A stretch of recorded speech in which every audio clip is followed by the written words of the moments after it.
2 days later, Abby wearily wrapped a china teacup in an old dish towel. Her family's life in California had been reduced to the 3 large trunks that were allowed aboard ship. She glanced through the one open before her. Here was the wire corn puffer that held over the fireplace. They held over the fireplace in winter, and outdoor campfires in the summer. Old towels, the enamel coffee pot that simmered each morning, Pa's leather gloves and hand tools, greased and then wrapped well. Clothing had easily fit into one trunk, since she and Sarah only owned 3 outfits apiece, plus 2 night dresses and undergarments. Both would wear their warmest dresses, plus cloaks, and take 1 dress each in a satchel to wear later on the ship. Bedding and 2 quilts that she and Mother had sewn rested on top of their meager store of clothing. Sarah's rag doll would be carried in eager arms. Abby's sketchbook and Ma's family Bible would be lovingly carried in the carpet bag, along with the hairbrushes, toothbrushes, and a tin of home-baked molasses and oatmeal cookies. Pa had said that ship food wasn't always fresh. Abby finished wrapping the last cup and sighed. She could not get the picture of Luke's haunted face out of her mind. He had come for a final goodbye dinner the night before. His birthday was in 10 days, but they would not be here for it. So her parents had suggested that she give him a pocket knife as a parting gift. Luke had smiled and hung it by its chain on his belt loop and then tucked it in his pocket. But when the time had come to say goodbye, he had looked at Abby strangely, his eyebrows drawn into a line over his eyes. Abby remembered the cords in his neck bulging. Then he had simply bolted from the room. "That's the last of the dishes, Ma," Abby said, and Ma was watching her with concern. "Thank you, dear." Ma tucked a stray lock of hair back in her bun and looked around the room. "I suppose we're ready to leave tomorrow morning." Abby surveyed the trunk near the door and felt her hands begin to sweat. How could this be happening? She wondered for the 100th time that day. The reality of leaving had driven the daydreams of adventure from her mind. It's wrong to leave Luke behind. Earlier in the day, she had written a poem in her sketchbook about her mixed-up feelings. She wanted to share it with Luke. "Can I ride over to Luke's now and say goodbye?" Abby asked. Ma's eyes softened with understanding. "Yes, please give him my love. We've already said our goodbyes over dinner. But you should visit him one last time."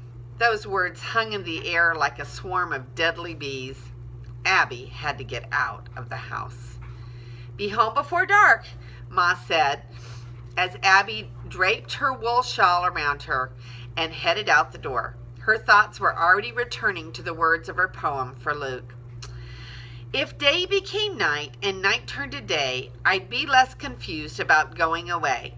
For the moon would come out at break of day, and the stars would shine for children at play. All the creatures who roamed the world at night, the bat and the owl, would be blinded by light. Eyes might then hear and noses might taste, and leaving you behind would seem less of a waste." Luke sat alone in his favorite stand of alders, the roots of which extended into the brown creek. The water had risen since the recent rain. When the weather was warmer, this hole was a good place to fish. But his mind wasn't on fishing or the grove's wooded scent, which usually gave him pleasure. His brows were furrowed deeply and his cheeks pressed into his hands as he leaned forward on the granite rock. Ever so slightly, his body rocked back and forth. Sparks lay beside him waiting, but his master never spoke. When a groan erupted from Luke, Sparks' head came up. Then the dog whined and laid his head back down between his paws.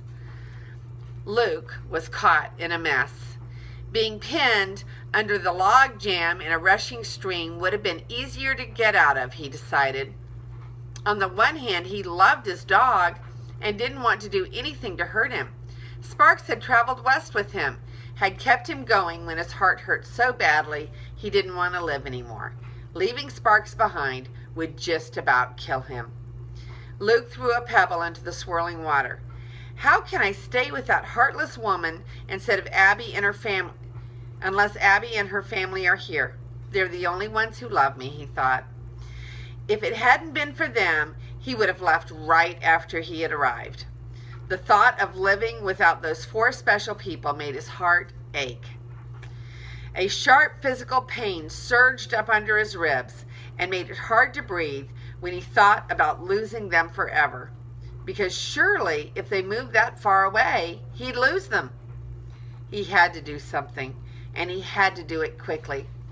He touched the collie's smooth head. Sparks' tail wagged like the metronome on his aunt's polished piano. I love you, boy, Luke said. A lump swelled up in his throat. He lay back on the rock, and Sparks rose up on his haunches, then cradled his silky head on Luke's chest. The pain in Luke's ribs seemed to ease a bit, but so did a burst of tears. A soul-rending cry echoed through the little glade of trees, momentarily drowning out the gurgling stream. Disturbed, a barn owl flew off, his brown wings arching over Luke in a whirl of feathers. Luke watched through blurred eyes. Up above him rose the first star in the darkening twilight. That light reminded him of something, of someone, and a time when life had been steady and welcoming, when he thought home would be forever, right along with his parents' loving smiles.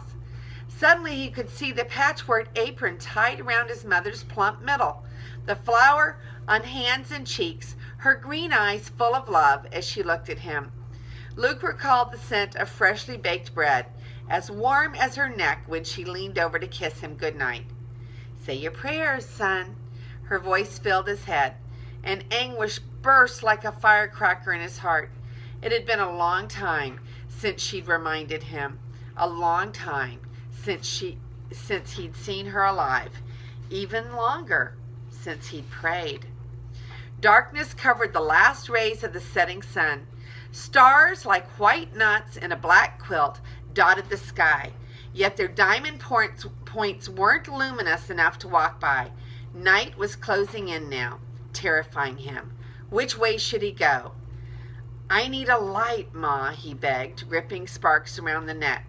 I need a light to guide me. And we will read more of chapter 5 later.